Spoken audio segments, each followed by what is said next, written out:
back to the channel, folks. Keith here from Come On The Hoop Celtic. Happy Tuesday. Happy match week. First time in a while since a long time. You could say back to March since we've seen our boys kick a ball. And the boys are going to be kicking off on Thursday against Nice in France. Part of a trophy. 3 games in the space of 7 days. We're all looking forward to it. We're all looking forward to the boys playing some competitive football, getting the fitness levels up, getting ready for the new season. So we kick off our first match against Nice at 5:15 on Thursday. It's on Premier Sports. The 3 games are on Premier Sports. Then we have Lyon on Saturday at 7:45 and then PSG on the Tuesday at around 6 o'clock. So looking forward to it. Obviously, we're going to see a lot of the youths being played, a lot of fitness levels, a lot of changing substitutions, styles of play. Would he go with the 3-5-2? Would he go back to the original 4-4-2? Will it be 4-5-1? We'll see. But there's one player that has been left out of the squad, and that's Leigh Griffiths. A player that came in on the second half of the season, had a remarkable season for us. He's got a hat-trick in the last game for us against St Mirren. He's been left out of the squad. Reports saying that his fitness is not up to standard. I find it very hard to believe because Leigh's been training like a mad thing in the last 2 years. Considering all what happened to him, he's been an absolute amazing character to have on and off in the pitch. So we'll see what happens. I hope he stays at the club. I hope that doesn't force him out the door from not being selected for these few games. Obviously he has a bit of competition there. Patrick Kilmala, looks like he's at the putting a bit of beef on, a bit of muscle on there. Looks more physical and sharp.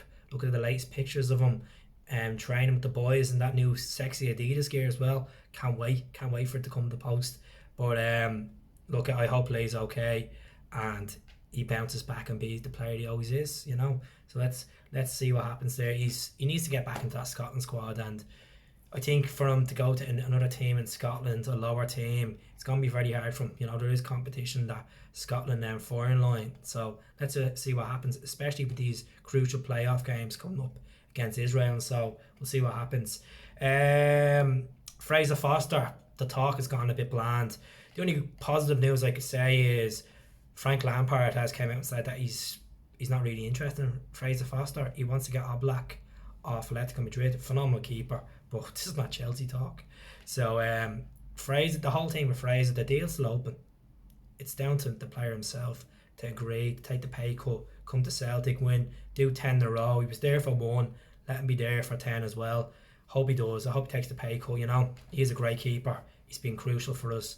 Remarkable times. You know, that cup final against Rangers, them European performances as well against Lazio, and so penalty save over in Copenhagen. You know, crucial player. Amazing moments with Fraser in goal, and he makes the defence feel comfortable as well. So pay the money, Celtic. If they're looking for 7 million, pay it. Just pay it, you know. Hendry could be on his way out of the club. A lot of people would probably be delighted with that news. He's been linked with a move to Belgium, similar to what happened with Tony Watt. But Tony Watt had talent as much as young Hendry. I just don't rate him as a player. You know, I think he takes a lot of stick, and I'm one of them people that have criticised him in the past. I'll open up and say it, but if he gets the move that he needs to get his confidence up, you never know. He might go to the Belgian league and take it by storm and give him contention to get into the Celtic team next season. So we'll see what happens. I wish him the very best there. The home kit was launched last Friday. JD have a partnership with Celtic. It looks remarkable, the kit, it really does. Looking forward to it. Looking forward to the clover on the back, the circle neck, the round neck, same thing. And it just looks nice, you know. I'm going to get a long sleeve. I'm looking forward to it. There's been the talks of Edwards. We're in talks with Leeds at the moment over the sale of Odsonne Edouard. I hope it's not true.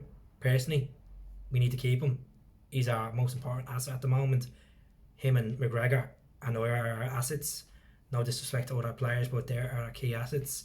So we keep Odsonne. It'd be great for 10 in a row. But number 7 short, you know, he deserves it. He's been our best striker since Henrik Larsson. You know, he's not at the Larsson level, but the football he plays, the goals he scores, exciting times, exciting times. So I've been keeping for one more season, let him go off and do better things as he wants. There's no better club than Glasgow Celtic, but there is better leagues that he could play in, so leave him to it. So I'll keep him. If they're looking to buy him, they want to cough up 25 plus million, because we're not selling him. He's a crucial part of our team. 27 goals last season. We need him. All fronts. There's been good news that came out this morning that the Betfred Cup is going to continue this season. There was talks that I might not be able to play because of the pandemic, getting all these fixtures in, especially international football as well, European qualifiers. But we'll have a chance to defend our title, and hopefully go for our 5th consecutive Betfred Cup in a row. Fingers crossed. We're being linked with a young lad. He's represented Scotland a few times. Kyle Joseph. He plays at Wigan at the moment. He's basically scored a couple of goals to save Wigan's from being relegated to League One. He looks pretty good. There's been a lot of scouts looking at him, the likes of Sheffield United, West Ham and Leicester. So we can get him up the road, have him in our campaign for 10 in a row title. I'll be pretty happy with that. More likely they'll be looking for good money, Wigan, as much as they're struggling financially. They're looking at probably to sell him for like 7 million. So we can get him over the line, it won't be too bad. Regards to another striker, Jonah Weissman, that plays in the Austrian League, Israeli striker, 30 goals in 32 games, remarkable player.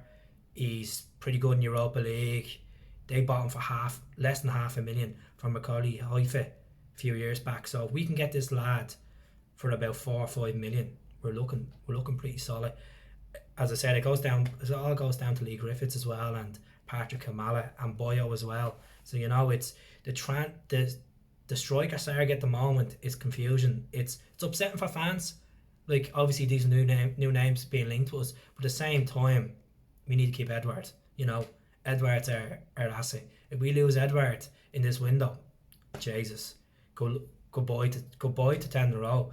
No offence, I just think Edward's the man we need up there. Especially Leigh's that they formed a good partnership from him, so we'll see what happens there. Another one that's been linked, Lyle Taylor from Charlton Athletic. A guy played up in Scotland for 2 different teams. Partick Thistle, the only other Glaswegian team, and then Falkirk. He scored I think it was 29 goals and 42 appearances in Scottish football. So this guy's pretty good. He's been linked to go to Rangers as well, whoever they are. But he's been linked to go to them. So it's going to be a bidding war for this guy. He's pretty good. He's done well in the Championship. He's done well in League One the previous season, So I'll take the gamble with him. Would I pick him over Weissman? No. Shona Weissman would be my ideal shout there. Even Ivan Toney, that talk has gone real bland recently. That Peterborough striker, the 24-year-old, he looks pretty good. So look, there's a lot of mixed players being thrown in the mix. League One, Championship, overseas. We'll see what happens. Love to see Murray come up the road from Brighton, but can't see him coming up. Murray's a good player.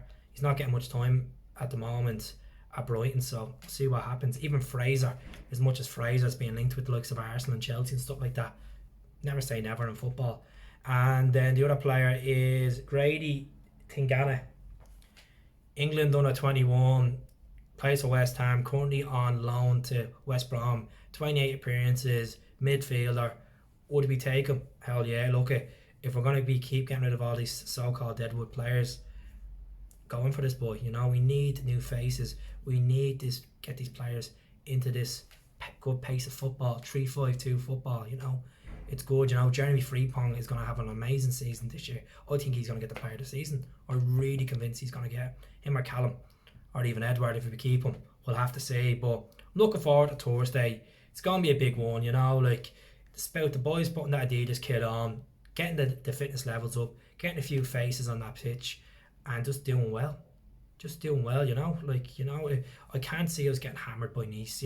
Nice were a good side a few years back when they had the likes of Ben Arfa and Balotelli there, but that's changed since then. Lyon have a great side. They have Memphis Depay and obviously Moussa Dembele, and so they're a good side, they're a good outfit. And then PSG, look at PSG are just world class team. They're always in the Champions League, they're always in the mix. Unfortunately they haven't won it yet, but they're in the mix. They have massive money backers behind them as well. So it's only pre-season. I wouldn't get too worried about it. Hopefully we don't get beaten 7-1 or something. So let's see. But I hope you enjoyed the video. Don't forget to subscribe. If you've already subscribed already, really appreciate it. Hope you have a good week. I'll speak to you on Thursday. And a massive thank you to FC Palestinian for the hoops jersey as well. The pin hoops. Free Gaza, baby. So I'll speak to you all soon. Take care. Hell.